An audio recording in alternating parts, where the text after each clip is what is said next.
माझे नाव पूजा आहे. आज मी तुम्हाला माझी कहाणी सांगणार आहे. आतापर्यंत मी एक आनंदी मुलगी होते. माझे ग्रॅज्युएशन पूर्ण झाले आणि मला अभिषेकचे प्रपोजल आले.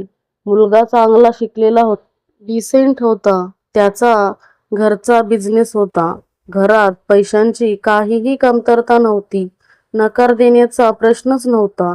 लवकरच माझे अभिषेकशी मोठ्या थाटामाटात लग्न झाले. छान लग्न मोठ्या घरात झाल्यामुळे मी आणि माझे आई बाबा फार खुश होतो. मी स्वतःला खूप भाग्यवान समजत होते. लग्न होऊन मी सासरी आले. अभिषेक त्याच्या सावत्र आईसोबत राहत होता. थोड्या महिन्यापासून त्याच्या सावत्र लहान बहिणीचे तिच्या सासरी पटत नसल्यामुळे ती देखील माहेरी येऊन राहिली होती. आज माझ्या लग्नाची पहिली रात्र होती.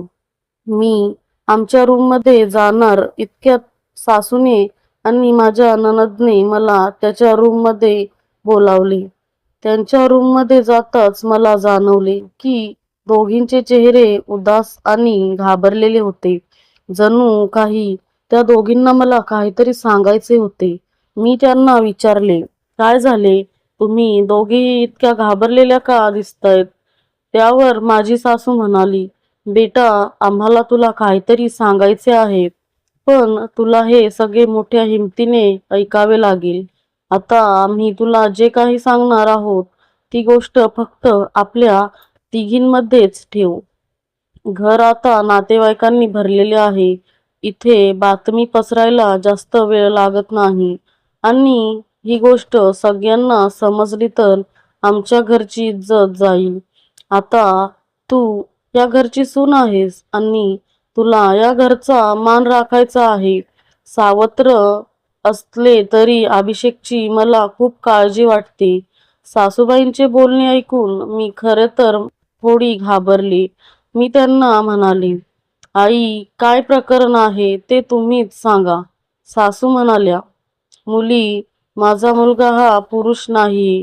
हे ऐकून मला धक्काच बसला. मी म्हणाले, "आई, काय बोलताय तुम्ही हे? आणि मला तुम्ही आता का सांगताय हे? असे असेल तर तुम्ही तुमच्या मुलाशी माझे लग्न का लावून दिले? माझे जीवन का बर्बाद केले?" यावर माझी सासू म्हणाली, "बेटा, मला माहित आहे तू असा विचार करत असशील की हे सगळे माहीत असूनही आम्ही तुझे जीवन का बर्बाद केले.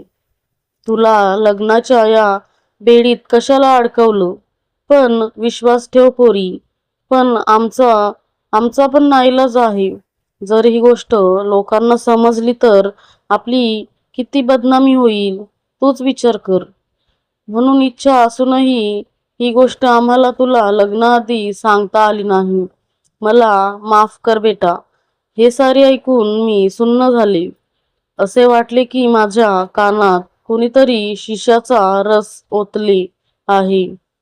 सासूबाई पुढे बोलू लागल्या, "माझा मुलगा अनेकदा रात्री बाथरूममध्येच राहतो. मला माहित नाही की तो तिथे काय करतो. पण जेव्हा जेव्हा आम्ही त्याला विचारतो तेव्हा तो म्हणतो की त्याचे पोट खराब आहे, पण तो खोटं बोलत असतो." माझी नणद पुढे म्हणाली, "वहिनी, तू दादासोबत थोडा वेळ घालव आणि मग त्याच्याशी मनमोकळेपणाने या विषयावर बोल. काही करता आले तर आपण सगळे नक्कीच करू. तू काही एकटी नाहीस. आम्ही दोघीही तुझ्यासोबत आहोत." लग्नाच्या अगदी पहिल्याच रात्री माझ्या पतीबद्दलच्या या गोष्टी ऐकल्यानंतर मला काय करावे ते समजत नव्हते. आता मला माझ्या खोलीत जायची देखील भीती वाटू लागली. सासूबाईंनी दिलेले दूध घेऊन मी चपाचप माझ्या खोलीत आले आणि बेडरूमवर येऊन बसले. विचार करत असतानाच माझा नवरा अभिषेक खोलीत आला. खोलीचा दरवाजा बंद केला. मी त्याला दूध दिले. त्याने दूध पिऊन माझ्याशी बोलायला सुरुवात केली. अशीच जेमतेम 5 मिनिटे गेली आणि अभिषेकने त्याचे पोट बिघडल्याचे मला सांगितले आणि काही सेकंदातच तो उठून बाथरूममध्ये गेला. अगदी माझ्या सासूने मला सांगितल्याप्रमाणेच घडले. जवळपास तासाभराने अभिषेक बाथरूममधून बाहेर आला. विचार करत करत मी बेडवर पडले. मला आता त्याच्याशी बोलावंसं वाटत नव्हतं. तोही शांतपणे त्याच्या बेडच्या बाजूला जाऊन झोपला. माझी फसवणूक झाल्याचे मला वाटत होते. रात्रभर मला झोप आली नाही. सकाळी लवकर उठून मी बाथरूमला गेले. बाथरूममध्येच जाताच मी हादरले. बाथरूममध्ये एक नवीन नाईटी आणि मेकअपचं सामान होते. मला समजले नाही की माझ्या नवऱ्याला ह्या सगळ्याचा काय उपयोग. अरे देवा, अशा व्यक्तीशी माझे लग्न का झाले? सकाळी माझ्या सासूने आणि नणंदेने मला विचारले की रात्री काय झाले. मी सासूला म्हणाले, आई, अगदी तुम्ही मला जे सांगितले होते तसेच झाले. आणि मी रडू लागले. मला रडताना पाहून माझी नणद सासूला म्हणाली, आई, तरी मी तुला सांगत होते की दादाचे लग्न नको करूस. उगीच अशा प्रकारे कोणत्याही मुलीचे आयुष्य खराब नको करूस. पण तुम्ही सर्वांनी माझे ऐकले नाही. आता ती अशीच घुसमटून इथे राहणार का? यावर माझी सासू म्हणाली, बेटा, तू जो काही निर्णय घेशील त्यात आम्ही तुझ्या सोबत आहोत. पण माझ्या मुलाचे हे गुपित तुझ्या तोंडातून बाहेर पडणार नाही असे वचन तुला द्यावेच लागेल. मी तसे वचन माझ्या सासूला दिले. दुसऱ्या दिवशी रात्री अभिषेक खोलीत आला, पण मला आता त्याच्याकडे बघावेसे पण वाटत नव्हते. मी शांतपणे बेडवर पडून होते. अभिषेक येऊन बेडवर बसला आणि थोडा वेळ बसूनच होता. त्याने मला हाक मारली, पण मी झोपल्याचे नाटक केले. अभिषेक मग उठून बाथरूमला गेला. तो काय करायला गेला होता हे ते मला समजले. काही वेळाने बाथरूममधून वस्तू पडल्याचा आवाज येऊ लागला. थोड्या वेळाने तो आवाज बंद झाला आणि तो बाथरूममधून बाहेर आला. मात्र यावेळी तो पटकन बाहेर आला. येऊन बेडवर झोपला. आमच्यात काहीच घडलं नव्हतं. काय करावं हा विचार मनात येत होता. विचार करत करत रात्री केव्हा तरी मी झोपी गेली. सकाळी लवकरच मला जाग आली आणि उठून मी बाथरूमला गेले. मात्र यावेळी बाथरूममध्ये गेल्यावर सर्व सामान विरघळलेले होते. नवीन नाईटी फाटलेली होती आणि मेकअपच्या वस्तू विखरलेल्या होत्या. एक कागद चुरगळून फेकला होता. मी उत्सुकतेने तो कागद उचलून पाहिला. त्यावर टू माय ब्युटिफुल वाईफ असे लिहिले होते. मी एकदम गोंधळून गेले. अभिषेकने या साऱ्या वस्तू माझ्यासाठी आणल्या होत्या. पण मग माझ्या सासूने आणि नणदेने मला अभिषेकबद्दल सांगितलेल्या गोष्टी माझ्या मनात एक शंका आली की त्याने नाईटी आणि मेकअपचे सामान माझ्यासाठी कुठेतरी ठेवले असतील. पण नंतर वाटले की सासू आणि माझी नणद माझ्याशी खोटं का बोलतील? त्या दोघी तर माझी खूप काळजी घेत असतात. मी विचारात पडले होते. पण काय करावे काहीच सुचत नव्हते. घरच्या कुठल्याही कामाला हात लावू देत नव्हत्या त्या. मला काहीच कळेना. मी गोंधळलेल्या अवस्थेत बाहेर आले. अभिषेकशी थेट बोलूनच विचारावे असे ठरवले. पण नेमकेच तो ऑफिसला लवकर निघून गेला होता. सासू आणि नणद दोघीही शॉपिंगला गेल्या होत्या. कुणाशी बोलावं बरं? माझ्या सासरच्या घरात एक जुनी मोलकरीण होती, शांता आजी. ती अनाथ होती. तिचे कुणी नातेवाईक नव्हते. तिने अभिषेकला अगदी बाळ असल्यापासून वाढवले होते. तळहाताच्या फोडाप्रमाणे जपले होते त्याला. आता वयोमानाने तिच्याकडून काम होत नसे, पण अभिषेकने तिला तिच्या गावी परत न पाठवता तो तिला सांभाळत होता. मी तिच्याशी बोलायचे ठरवले. मी तिच्या खोलीत गेले. ती देवपूजा करत होती.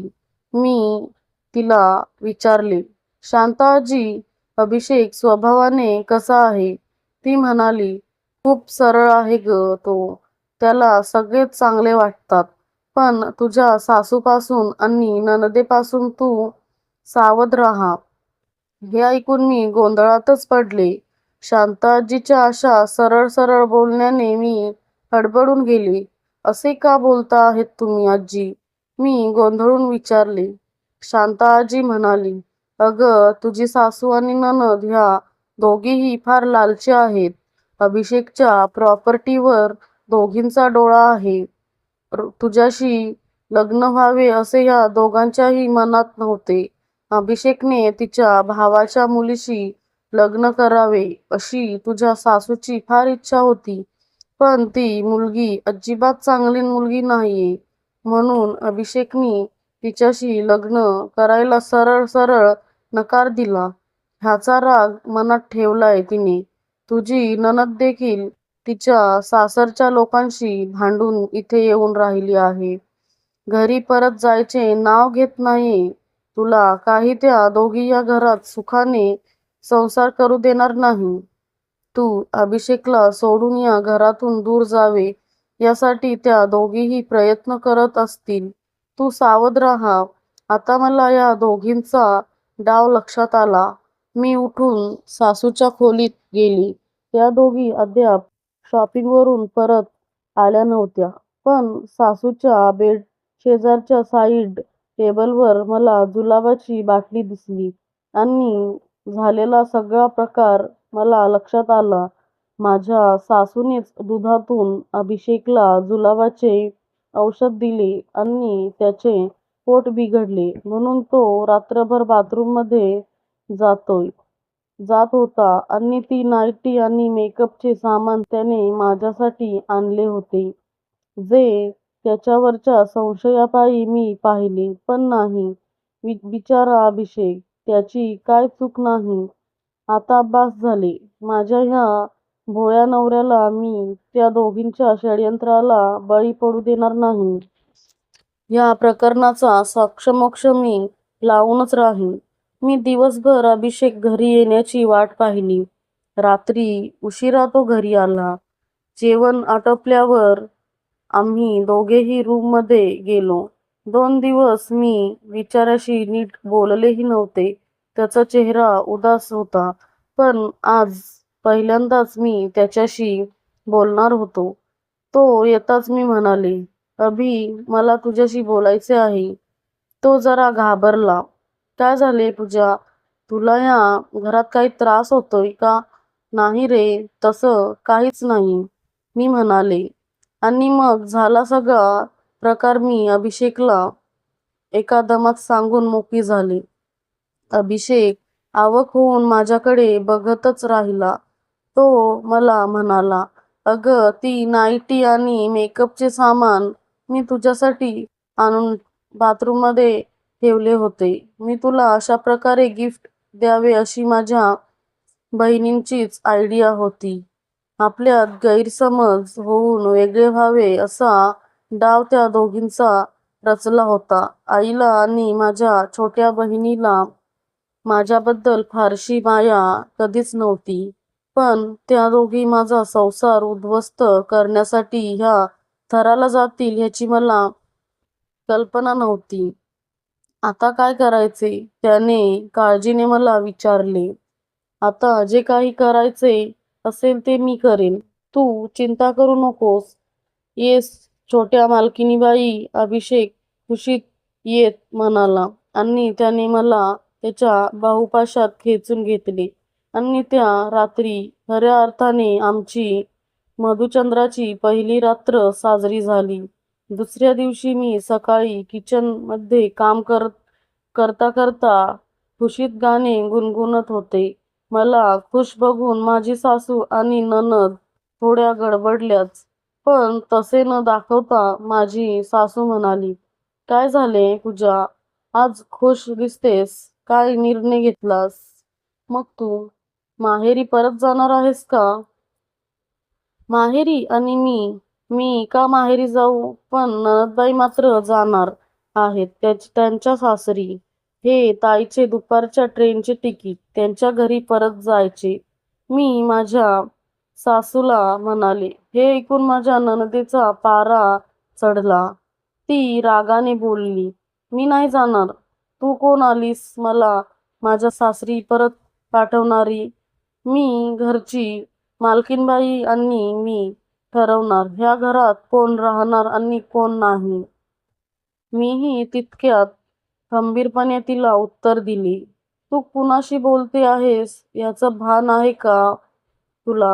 अभिषेक, तुझी बायको बघ काय बोलते आहे. माझी सासू गरजली. अभिषेक म्हणाला, बरोबर बोलते आहे ती. छोटीला तिच्या घरी परत जायलाच हवे.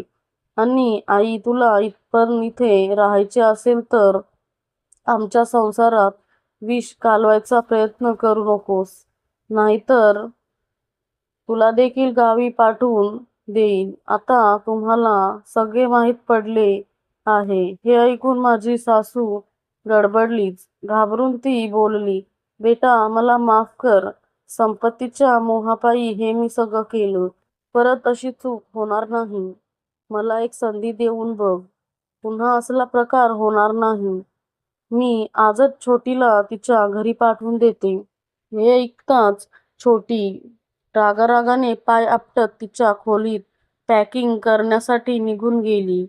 मी अभिषेकला म्हणाले, ठीक आहे, आता आपण हे प्रकरण इथेच संपवू. या दोघींना माफ करू आणि पुन्हा नव्याने सुरुवात करू. अभिषेकनेही मग प्रकरण जास्त न ताणता त्यांच्या सावत्र आईला आणि बहिणीला परत एक संधी देण्याचे आणि परत नव्याने सुरुवात करायचे ठरवले. झाला सगळा प्रकार पाहत शांता आजी कोपऱ्यात बसून खुदू हसत होती. तर मित्रांनो, तुम्हाला ही कथा कशी वाटली ते कमेंट करून नक्की कळवा आणि अशाच नवीन नवीन कथा ऐकण्यासाठी चॅनलला सबस्क्राईब करा. Thanks for watching.